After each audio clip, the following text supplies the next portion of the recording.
3 drug personality ang naaresto at mahigit kalahating milyong halaga ng hinihinalang shabu ang nasamsam sa magkakahiwalay na anti-illegal drug operations na isinagawa ng mga operatiba ng Irigas City Police Station, 2nd PMFC, CSPPO, IMEG at PIDEA sa Irigas City sa pagpapatupad ng search warrant sa Barangay San Francisco, Irigas City na aresto sina Pandoy at Ople habang nakatakas sina alias Miguel at Ray.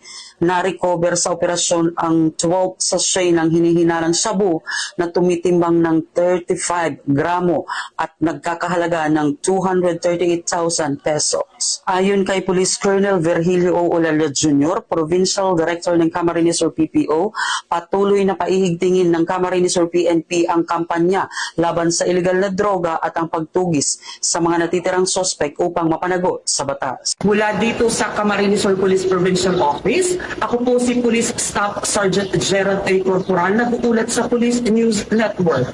Bagong PNP para sa bagong Pilipinas, serbisyong mabilis, tapat at nararamdaman.